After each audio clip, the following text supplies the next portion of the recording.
So I'm particularly in a good mood today, not because of anything special, but because I watched a video where a judge intervened in a situation that was almost getting out of control, and the outcome was beautiful, and it was worthy of applaud. You see this age, this age, 12, 13 to thereabouts, 18, 19. That is the age where parents are scared, cautious, and where children are either rebellious or very obedient. In fact, that is a period in time where children take the most decision that will affect their adult life. Teenagers. See, I watched this video and it was very interesting, and I thought I should share it with us here so we can learn. This judge did an amazing job, not just as a judge. I would remove that part from her. I think she played the role of a mother and somebody who reconciles parents and children. Please pull up that video. Our daughter has changed. She has been raised in a religious home. We're very devout in our beliefs in Christian faith, and we had hoped that she would share our beliefs and perhaps come into service for the Lord and be a part of our church and a bigger part of our lives. But she has been very rebellious in her teenage years. We've noticed some troubling changes in her behavior and her way of dress, and we just feel that she got involved with a bad element. She started dating a boy we don't approve of, and we decided, at great expense, to leave our home in Los Angeles and relocate to Texas so she could get away from these negative influences. And wow. So when you say that you saw a change in her behavior, give me examples of what you saw. Could you tell me, Mrs. Stallings, what you saw? Yes, Your Honor. We noticed that she started coming home late. And then a boy got introduced in her life. She smelled like marijuana. She had a hickey. Smelled like, she had a hickey. She had cigarettes. Makeup, that she was dressing too provocatively. She refused to go to church with us anymore. She was talking back to us. Now, that is every parent's nightmare. You know, this little girl was obviously adopted by this family, and she was a good girl growing up. Then all of a sudden, she started hanging around a particular boy. Only God knows what that boy did to them. White folks are their problem. Okay, she started dressing provocatively. She started smoking marijuana, Igbo, weed. She started drinking, and that was the beginning of the nightmare. I mean, every parent will flip because it doesn't show a sign of something good. This is headed towards destruction, and that is just the way it is. I think I'm dividing this video by segment. Segment 1, the girl became rebellious, started hanging around people she was not supposed to hang around, started smoking marijuana, got entangled with bad friends, and then to the point where she dresses provocatively. Then it got to a point where her parents, she started having premarital sex. Then to cap it all, she stopped going to church. All these incidences will break every parent's heart. So what did the parents do? In fact, not just that. I think they found a pregnancy kit test in her room, and then she denied it, that it wasn't hers. So fast forward, part 2. It's just not Not She wasn't the little child girl that we had raised. What was going on? Talk to me. I've known this boy all of my life. He's my boyfriend now, currently. He lived in the neighborhood all my life where I lived too. So it all started when I started dating him. That's when everything started to spin out of control. They started to just become way more strict on me than they've ever been. I stated to them when I turned 18, I was not gonna go to church anymore with them because I just wanted to explore myself. I wanted to know more about me, and I wanted to just venture out and figure out what I want. So that's when they started to just become crazy towards me. What do you mean crazy towards you? Can you explain that? They started to try to say that my boyfriend was abusing me, and Was which he he? wasn't. He was not. He wasn't at all. Did you say that the boyfriend was abusing her? Yes, he was. He was. How so? He was exposing her to a way of life that's dangerous and sinful. I was afraid. Like for example. I think premarital sex. Yeah, we found a pregnancy test in the trash can. Which was not mine. That is against our beliefs. We only believe in. Which was not mine. It wasn't my pregnancy test at all. Well, how did they find it in your home? I had a friend over. She was very scared about her pregnancy, of course. So then we took a pregnancy test. She took a pregnancy test, and she threw it away in my trash can in my bathroom. Well, the fact that were she's you friends with someone involved? like that. Did you have premarital sex with the guy that they're concerned about? I did. You did. Yes. So that concern was valid. It was, but I feel like it was nobody's business. As if I feel like I'm of age. Before she was 18. No, she's not of age. Wow, so you took the radical step. As I understand from the pleadings in this court, you literally moved from Los Angeles, That's correct, sold your home, and moved to rural Texas. Her seat right before her. Boom! Stage 2. The parents decided to move from the city to a rural area. Does that sound familiar? Jane, Freda, Ifoma. Does this sound familiar? Yes. This is something very, very familiar to us. Now, because of her attitude, her parents had to leave the city and move to the village. What were they trying to do? They were trying to isolate her from bad influence. I mean, she was all entangled with this boy, and they think or they feel that this guy was, he was going to destroy her life. So in order to save her, man, let's relocate to the village.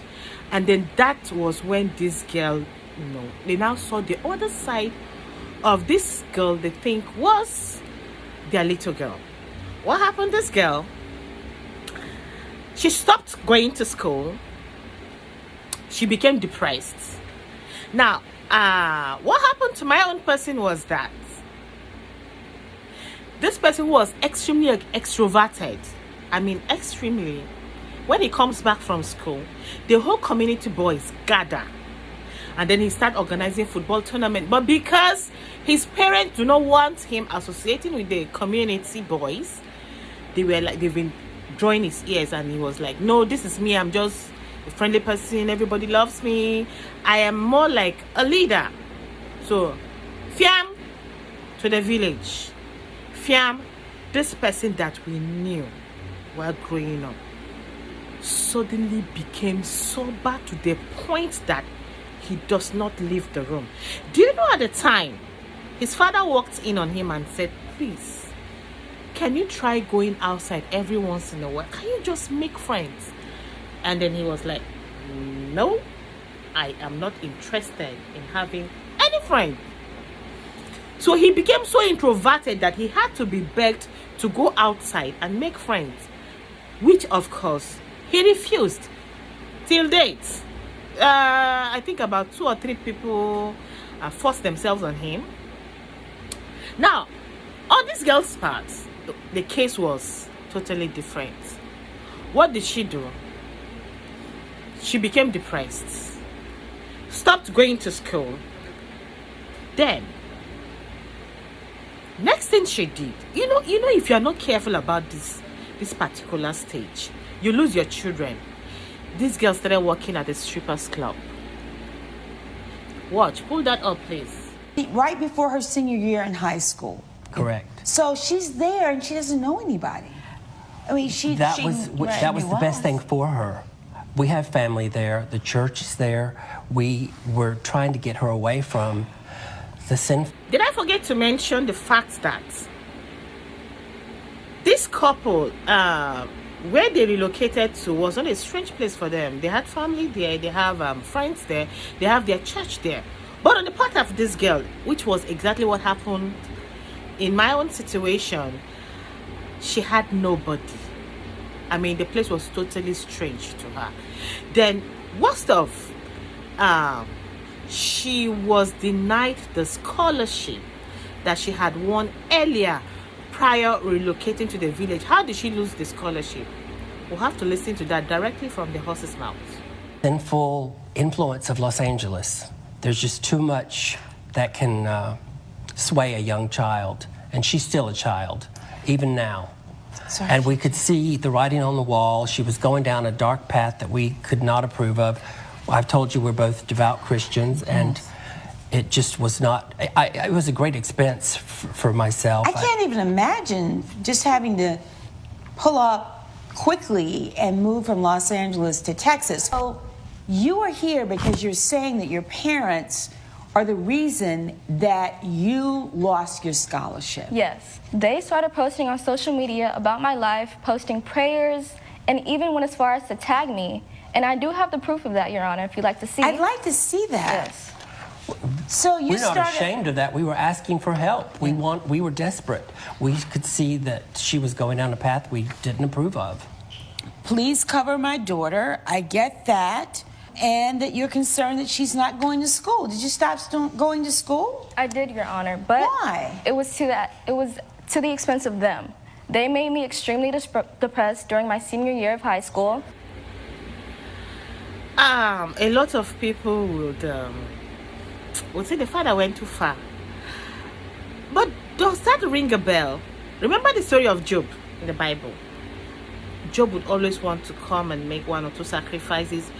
Why? Because he was scared that maybe in the process of partying and all that frenzy that his children would have cursed God, and in order to protect them, he had to keep making sacrifices. Yes, he kept doing that until his fear it caught up with him. Job was operating from the fear factor angle. He was. And that is a pointer, because remember when he said, for that which I feared greatly has come upon me. So all this while he was making that sacrifices, there was still that fear in him that those children, they are problematic.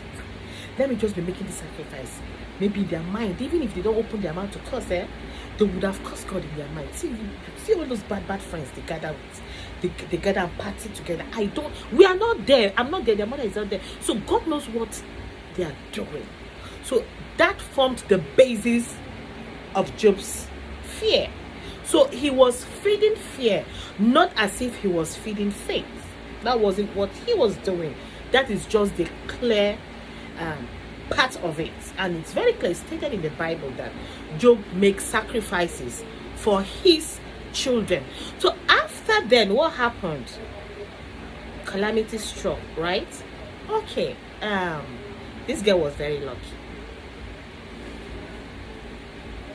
I really wanted to have a one-on-one with you without the courtroom, without your parents being there, just to talk to you, because I'm concerned about you. She met an amazing judge. She was not interested in being a judge, but interested in the welfare of both the girl and in reconciling the girl with her parents. That is not a judge. That is a mother and a counselor. You see, she has removed herself from being a judge, maybe passing judgment on the girl or trying to fault whatever the parents were doing. Now, did I mention the fact that This girl's parents did what no parent should ever do. Guess what? They were putting up prayer points for her online, on Facebook, on their pages. Please pray for her. This girl is going through a dark path. Pray for her soul to be redeemed from the shackles of death, from the shackles of her boyfriend. Yes, every parent will do that. You know, they are just trying to save this girl, and in the process of doing that, which I fault greatly, they went too far. They threw this girl's privacy out there on social media, and then in the process, this girl lost the scholarship that she had. You know, it is one thing for you to be scared and pray in your closet and in your privacy. It is another thing for you to put up prayer points, ridiculous prayer points, where everybody sees the garbage you are dealing with in your house. It's very wrong. I wouldn't advise any parent to do that. See, whatever you are going through with your child, always have this positive mindset that you see they are going to turn out well. I don't need to tell the whole world my child is smoking, my child is drinking, my child is a bad child. Just see, at that moment in time, what your child needs is love, care, understanding, and discipline. Don't throw away that factor. I'm not going to throw away that. So what they did was they isolated her, and then the whole world now knew what she was doing, and then the scholarship was withdrawn from her, which was the reason why she had to go and start working at the strippers club. That was what she did. See, that in my house, let me tell you something. When I was a teenager, you had to belong to a unit in the church, or else you can't stay in the house. My dad, my own amazing father, literally threw me out of the house and said, if you are not going to join the choir and probably learn keyboard or piano, keyboard or bass guitar or anything, you have to go and learn one instrument. You have to be, you know, you have to contribute something to the household of God. That was my dad. That's my dad, though. I am not adopted. I am Ada. I'm the first daughter. I'm the beloved. You see what my dad did? You can't stay in my house and you don't serve in a unit in the church. So I don't know what my dad did that, but I am now an adult and I am a mother, and I should advise every parent to do that. See, there are one or two skills I learned way back that is helping me with my children. It's not that bad, and I will never fault my dad, because most of these parents, they see the future, and at that time we are teenagers, we think they are punishing us or they are driving us crazy. Man, it was crazy. Imagine coming back from school around 3 o'clock, 4 o'clock, and then you have choir rehearsals or practice to attend by 6 o'clock, 6:30. There is Bible study waiting for you. Now, this judge intervened, and then this is how the intervention mechanism. Concerned about what's next for you. I want you in college. I want you to pursue this degree in marine biology. And so from your perspective, what is it going to take to get you back there? I mean, you need to be doing something other than being in a strip club. I'm just doing whatever makes the most money as of right now. Once I make enough money, I'll go back to university. So what do you think I can do to help you bridge the gap with your parents? Because I do believe they love you. I just think that they have gone about it in a way that has not been helpful. Yeah. I feel like as of right now, they don't really love me like they say that they do, especially with all the things that they've done. With taking my scholarship away, posting that stuff on social media, sending me out to Texas. It's too much. It's so overbearing for me, and it's definitely taking a toll on my mental health. So the goal is to get you in college full time? Yes. The goal is for you to go on and be productive in this wonderful life ahead. I just really hope that we can get this settled, honestly. I would love for us to just have a loving relationship, for them to support me, and for them to welcome me back into their lives. All right, let's see if we can fix that. Now, this judge, did you notice what she did? She did not condemn the parents in front of the girl. And she knew deep down that this girl missed her parents, the love the parents have for her. She missed all of this, and this judge tried to be, sympathetic at the same time. And then what she did was to bring this girl and her parents together, and was like, see, your parents love you. So what do we do to make sure we get you back on track? And then she took a decision a mother would take. And that is, number one, she assured the girl that the parent will have to fund for her university, which apparently they went on to do.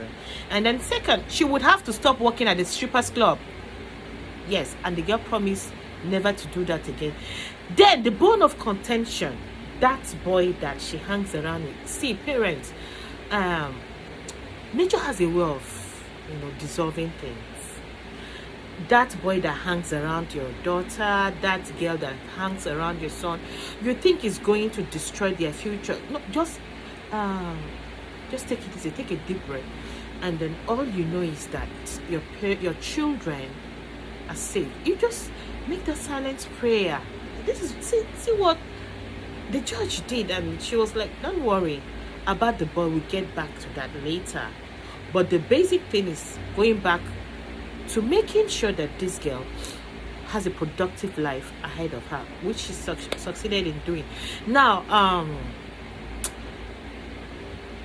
long and short of the story, as parents, as Christians, I don't know if you're a Christian, but I think this applies to everybody. You see, have a faith factor and a prayer factor over your children. Remember, the Bible says our going out and our coming in is guided and protected. Remember, the same Bible says, I will give my angels charge over you. Remember, the Bible still says that the generation of the righteous, the generation of the upright is blessed. So I leave you with these words. Please, have this faith factor, have this prayer factor. Eliminate fear factor. It will definitely pop up every once in a while, but then overcome it. Overcome it with the faith and the prayer, and then leave the rest for God, and have that faith that yes, I think I remember there's this part of the Bible that says our children will be taught of the Lord. Now you can imagine if our children, if my child and your child, if they are taught of the Lord, imagine what would be the outcome. They will turn out amazing. So no matter how bad they are, see, it can only get better. So that's my few words for you.